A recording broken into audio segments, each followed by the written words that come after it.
नमस्कार दोस्तों, एक बार फिर आपका स्वागत करता हूं। चुनाव के लगभग एक महीने बाद मैं आज फिर एक वीडियो शूट कर रहा हूं। उसके बाद की पहली वीडियो है और लगभग मैं 10-15 दिन तक वीडियो नहीं डाल पाया क्योंकि त्योहारों का टाइम था और इस करके कुछ टाइम नहीं मिल पाया। लेकिन आज मैं आया हूं सोनीपत में इसी जगह पर।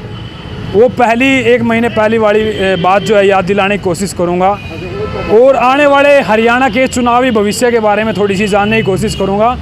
आखिरकार जब 2028 में चुनाव होंगे तो उस टाइम का जो चुनाव होगा 2029 में होंगे, है ना, 29 में होंगे, तो उस टाइम का क्या दौर रहेगा। लेकिन सवाल रहेगा मेरे कि हुड्डा एक बहुत बड़ा चेहरा माना जाता है, जो एक कांग्रेस के बड़े चेहरे हैं हरियाणा में, हुड्डा साहब।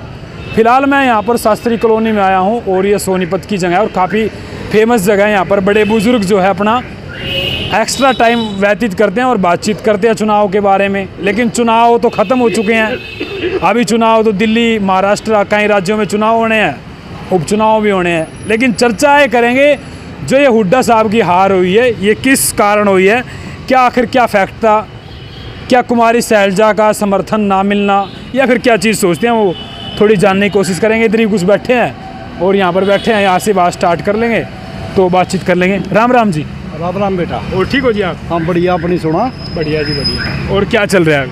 भाई ठीक चल रहा है, बढ़िया। अच्छा जी, मैं आपसे चुनाव से पहले मिला काफ़ी बार, आपने भी अपनी बात रखी है, तो जो ये मैं सवाल सीधा सीधा कर लेता हूँ, हुड्डा साहब की हार क्यों हुई है हरियाणा में? क्योंकि तीसरी बार हरियाणा में बीजेपी का बनना बहुत बड़ी बात है, इतिहास रचना। देखो भैया, जो ये नतीजे अब आए हैं ना, ये बहुत ही असंभित करने वाले नतीजे हैं। ये जो है ना, सारा मीडिया, सारा सट्टा बाज़ार और खुद बड़े बड़े साइकोलॉजिस्ट थे जो, वो भी ये उम्मीद नहीं कर रहे थे। मैं तो ये मान रहा हूँ कि खुद बीजेपी को ये उम्मीद नहीं थी, उनको बेचंबा हुआ है नतीजों से। अच्छा। हाँ, इसके आपने कारण पूछे। सबसे पहले तो कारण ये था कि कांग्रेस ने जो है ना, सर्वे के आधार पर टिकट नहीं दी है। जो इन्होंने कहा था, हमने 4 सर्वे करवाए हैं और उसके आधार पर हम टिकट देंगे, उसके बाद से ये मुकर गए। और इन्होंने जो है ना, कई जगह, अनेकों जगह से उम्मीदवारों को टिकट दे दी जिनके खिलाफ एंटी इनकम्बेंसी थी। खुद विधायक के खिलाफ थे, जो कांग्रेसी विधायक थे, उनके खिलाफ अब देखते। दूसरी बात ये है कि भाई, जो लोकसभा का चुनाव था उसमें एक वर्ग विशेष जो कांग्रेस के साथ जुड़ा था, वो विधानसभा के इलेक्शन में इससे कट गया, छिटक कर दूसरी साइड में चला गया। वो कटने का कारण? उसका कटने का कारण था इनकी गुटबाजी। दूसरे जो वो वर्ग जिसका मैं जिक्र कर रहा हूँ, उसने ये समझा कि ये हमारा तो कभी मौका आना ही नहीं, इस वजह से वो यहाँ से कट के न और दूसरी तरफ लग गया, बीजेपी की तरफ से लगा। एक और कारण ये है कि इन्होंने, कांग्रेस वालों ने, जो रूठे थे ना, उनको मनाने की कोई कोशिश नहीं। तीसरी बात ये है कि बीजेपी का मैनेजमेंट बहुत अच्छा था। इन्होंने टिकट बहुत बढ़िया दिए, टिकट बदल के दिए, एक जगह को छोड़ के ना दूसरी जगह दे दिया। जैसे अपने सीएम साहब थे, करनाल से थे, उनको वहाँ भेज दिया लाडुआ। इसी तरह वो थे अपने रणवीर गंगवा जी, उनका भी बदल दिया गया। तो उन्होंने, इनका मैनेजमेंट इतना अच्छा था कि इन्होंने जीतने वाले उम्मीदवारों को टिकट दिया और माइक्रो मैनेजमेंट बहुत बढ़िया रहा। तो ये मैं कहीं ना कहीं फैक्ट है। हाँ, ये तो ये कांग्रेस जो इस चीज़ को समझ नहीं पाई, क्योंकि कहा जाता है कि हुड्डा साहब टिकट बांटते हैं, तो हुड्डा ने टिकट ठीक नहीं बांटे। ज़्यादा ही जो है ना, कुछ मीडिया ने और कुछ जो ना सपोलॉजिस्ट ने, सब ने इतना अभिभूत कर दिया कांग्रेस को कि इसको हार दिखाई नहीं दे रही थी। अच्छा, जीत दिखाई दे रही थी। ये कारण था बड़ा। लेकिन सोचने वाली बात ये है, आप सभी सोचेंगे, कुछ लोगों का मानना है, चलो आपने ये बात बताई, टिकट दिया हो तो देखो पार्टी का हाईकमान का होता है। लेकिन मामला यहाँ से स्टार्ट होता है कि हरियाणा में नौकरी देने की जो चीज़ें थी ना, खट्टर साहब के राज में, बिना खर्ची पर्ची के नौकरी देना, सबको समान अधिकार देना जैसे नौकरियों में, तो उस चीज़ को लेकर काफ़ी फ़ायदा जो है बीजेपी को हुआ है। बिल्कुल, ये एक बड़ा फैक्टर है इस चुनाव में।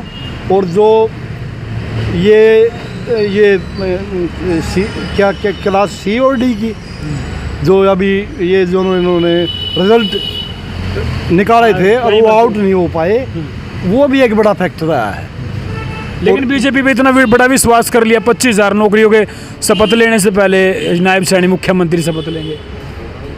तो हुड्डा साहब ने भी तो लाखों नौकरियों का दावा कराया था, 6,000 रुपये पेंशन का दावा कराया था, सिलेंडर 500 रुपये का दावा कराया था। उनकी गारंटियों पर भरोसा नहीं किया पब्लिक ने। यहाँ फिर मैं नहीं कहना चाह रहा इस बात को, यहाँ मुद्दों से अलग है कुछ 36 क्या 35 एक पर वो मुद्दा यहाँ हो गया, बजाय जो जनता के मुद्दे थे उनसे हटके पब्लिक ने 35 एक पर वोट दिया। तो आप ये मानते हैं कि भी कुमारी शैलजा जो अलग गुट था, कहीं ना कहीं वो आए नहीं चुनाव के दौरान रैलियाँ नहीं की?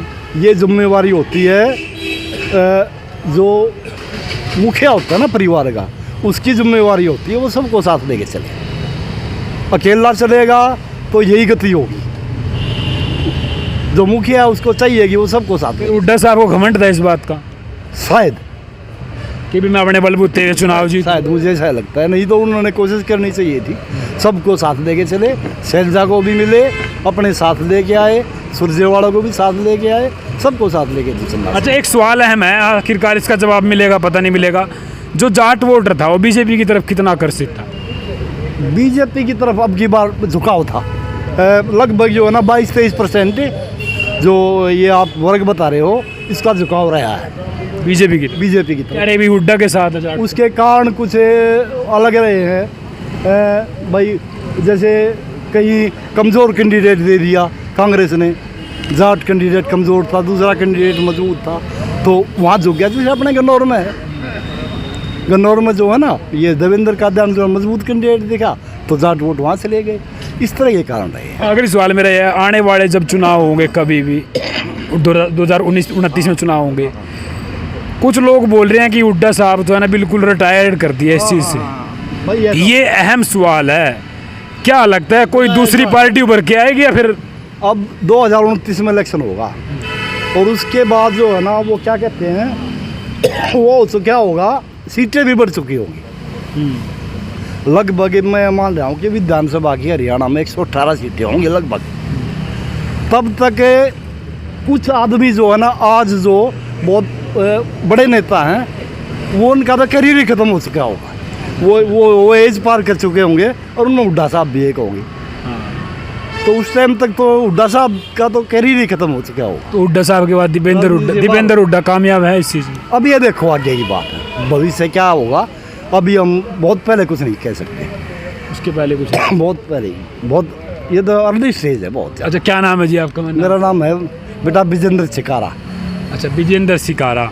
देखो भाई, विजेंद्र जी ने जो काफ़ी अच्छी समझाने की कोशिश करी है, मैं भी समझने के लिए आया हूँ क्योंकि यहाँ पर हर चीज़ की चर्चा होती है और ये देखो शहर के अंदर है, बड़े बुज़ुर्ग है, एजुकेशन है इनके पास, तो इसलिए मैं समझने के लिए यहाँ पर आया हूँ। तो आपको क्या लगता है? मैं कुछ लोगों से और बातचीत करने की कोशिश करूँगा। ये आखिरी वीडियो होगा मेरा इस हरियाणा का, होंगे तो लेकिन चुनाव के मुद्दे पर, और उसके बाद मैं दिल्ली में कवर करूँगा दिल्ली का आखिर का क्या कुछ माहौल है। आपसे सवाल कर लेता हूँ जी, भी मैं उनसे भी करी है। अच्छा, कौन बोलेगा जी? कोई और जी बोलने वाले हैं? अच्छा, कोई बोलते हैं दूसरे? अच्छा अच्छा, नहीं आप थोड़ा सा बताओ वो क्या रहेगा अगले कभी क्या बात होगी ऐसी भाई? हाँ, नहीं चुनाव ऐसी क्या बात है कि हुड्डा साहब को मेरा पट्टा जब तुरंत का आगे का 5 साल का क्यों नहीं मेरा पट्टा है? नहीं अभी क्या हो गया, ये क्यों हो गया? ये साहब ने बताई थी वो हो गया। तो आप गुस्सा हो इस चीज़ पे भी हरियाणा में कांग्रेस की सरकार ने? हाँ, गुस्से गया था जिसके पब्लिक ने वोट दी, बढ़ गया हमारा गुस्सा ना गुस्सा तो कौन सा फर्क पड़ा भाई? पब्लिक ने जिसको वोट दी। फिर यहाँ सोनीपत में भी 6 में से 5 सीट लेगी बीजेपी, समझे कि चले जाए जब क्या हो जाए। तो मानो अभी ऑब्जेक्शन है आपका कुछ भाई चुनाव में गड़बड़ी हो सके? ये वो तो आप पुराने जाना हमने किए, मेरा भाई गड़बड़ी हुई ना हुई। अच्छा, देखो ये कुछ कहना चाहेंगे लेकिन लास्ट वाली यहीं से विजेंद्र जी से ले लेंगे, चिकारा साहब से। और हाँ, ये बोलना चाहिए, देखो जो कोई नहीं बोलता तो फिर उसके आगे फ़ायदा क्या हमारे कराने का। आ जाइए, कुछ मैं पहले जिक्र कर रहा था कि ईवीएम में गड़बड़ है, कुछ लगता है आपको ईवीएम में कुछ है? मुझे नहीं लगता ऐसा कुछ होता है। ईवीएम को हैक करना मेरे हिसाब से नामुमकिन है। क्योंकि ईवीएम नेट से कनेक्टेड नहीं है। हैक वो चीज़ हो सकती है जो इंटरनेट से कनेक्टेड होती है, तो ईवीएम जो है इंटरनेट से कनेक्टेड नहीं है और ये नहीं हैक हो सकती। अगर ये हैक होती तो दिल्ली में केजरीवाल की सरकार नहीं आती, हिमाचल में नहीं आती कांग्रेस की सरकार, जम्मू कश्मीर में नहीं आती। तो ये तो बहानेबाजी है कि ईवीएम हैक हो गया है, गड़बड़ी हो जाती है। अच्छा, ये जो सोनीपत ये कहा जाता है, रोहतक सोनीपत हुड्डा साहब का गढ़ है, 6 में से 5 सीट जो है बीजेपी के खाते में चले गई। यहाँ से निखिल मैदान चुनाव जीत करके गए। ऐसा क्या है यहाँ पर, क्या कुछ बदलाव है? बताऊँ ना, यहाँ जो कांग्रेस के सीटिंग एमएलए को जो टिकट दिया गया उनके खिलाफ एंटी इनकम्बेंसी थी। यहाँ टिकट बदल देने चाहिए थे कांग्रेस ने। अच्छा, वो जो उन्होंने नहीं किया, इस कारण यहाँ जो है ना कांग्रेस की हार हुई। तो वही आप क्या समझते हैं मेन जो यहाँ पर कुछ निकल के आया कि एंटी कंबेंसी का जो मामला था? क्योंकि यहाँ पर एक बात बताता हूँ मैं, क्योंकि पुराने कैंडिडेट थे, पुराने कैंडिडेटों को दोबारा टिकट दिया गया और गोहाना से 5 बार विधायक रहे, 5 बार चुनाव लड़ चुके थे और 6ठी बार फिर चुनाव लड़ने के लिए मैदान में थे। हाँ, 5 बार। और जगबीर मलिक इतने बुजुर्ग आदमी थे, फिर भी उनको टिकट दिया गया और यहाँ पर भी इस तरीके का देखने को मिला। आपको क्या लगता है हरियाणा में जो हुड्डा सरकार की हार हुई है, ये फाइनल डिसीजन है? अच्छा, दार का है। अच्छा जी, आप भी कुछ कहोगे कि जी? इधर आ जाना फिर, ये उरे ना तो कर लो मुँह पाछा फेर ना। क्या कर दिया यू, क्या हो गया यू भाई हुड्डा ने कराया है, हुड्डा ना करेगा आया है नहीं हुड्डा, फिर हुड्डा समझाते थोड़े बहुत। हम समझाना थोड़ा दे अंदर रह गए नाले थे। अच्छा, हुड्डा को बैठाया नहीं, किसी मदद करी नहीं, आप हार गए। यू होया फिर 3 साल में तो बदलाव होना चाहिए आदमी ना, फिर भी बदलाव नहीं कौन था? सारी सीट थी, कह रहे भी गलत दी गई एक जगह पे पूरा गए या के नाम बोल रहे ने खर खुद है 20-30 मान इकट्ठे हो गए, उनकी मान गया था वो। अब पुराने नहीं जाऊँगा, पुराने ना, फिर पुराना ही कर दिया सारा, पुराना कर दिया सारा। फिर ही वाका कुछ लागा भविष्य में, आगे खत्म हो गया, खत्म है। यू नहीं डाट, फिर कौन लिखड़ का होगा नया चेहरा? डाट भी खत्म हो गया, आगे नहीं रखी। फिर हुड्डा साहब ने पार्टी बदल लेनी चाहिए कि नहीं बदल लेनी चाहिए? पार्टी तो अपनी यहाँ रखे संभली आएगा। अच्छा, इससे बड़ा जब हाँ जी, इससे बड़ा जब बढ़िया है, इसमें रहना चाहिए। हाँ, भी हो पार्टी का जानने दे जाएगा, उठा पे रिटायरमेंट ले जाएगा ये तो। अच्छा जी, उठा रिटायरमेंट ले जाएगा। दीपेंद्र हुड्डा ना अगर पार्टी बनानी चाहिए ना, दीपेंद्र हुड्डा तो भाई क्या ना छोटे है, दीपेंद्र अपनी पार्टी नहीं चल रहा है, पार्टी का जीवन फिलहाल पर क्या ना छोड़ दी, बदल दी थी पार्टी, फिर उल्टे कांग्रेस में आए हुए हैं। नहीं बदल गई, लेकिन दुष्यंत चौटाला 6 महीने के अंदर, साल भर के अंदर पार्टी इतनी बड़ी उठा दी जेजेपी पार्टी। फिर क्या हाल होया? एक 10 सीट काट गया, उन मिल के कर गया ही कह गया हाँ प्लेन हड़ भाई कुमारी शैलजा है, जो कुमारी शैलजा तो नहीं है, या जो वोट ये टिकट पिटने के बाद जो है 10 दिन अपने घर बैठी है, गलतियाँ भी करी, 6 महीने तो दिया घूमने लगी थी। फिर बीजेपी आओगी, पता है 2 बार आ रहा होगी। फिर एक बात है, एक तरफा ही जो बीजेपी बनेगी तो फिर गवर्नमेंट नहीं हो जाएगा ना? गवर्नमेंट अच्छा, गवर्नमेंट अच्छा होगा। अगर विपक्ष मजबूत नहीं होगा तो काम कैसे होंगे? फिर जब हारेगी जब हारेगी या बीजेपी, जब जाट इसमें बढ़ेंगे, बीजेपी में बढ़ेंगे जब। हाँ वो नहीं यार, फिर जाट बीजेपी में क्यों नहीं जाते, क्या कारण? जाएंगे आगे पुराने मैदान लगे नहीं तो जान जा, काशीराम की पार्टी आ जाएगी आगे खाने लगे और खाते नहीं कति सदस्य लेने लगे। बीजेपी वाले लड्डू अगर जाट बीजेपी में जाए तो हार सकती है। क्या पता भाई, इस चीज़ का समय बताओगा। फिर लड्डू खाने शुरू कर दिए भाई, लड्डू खाने लड्डू खाने चल। अब रिजल्ट का जब नतीजा आए तो लड्डू खाएगा, लड्डू खाएगा भाई।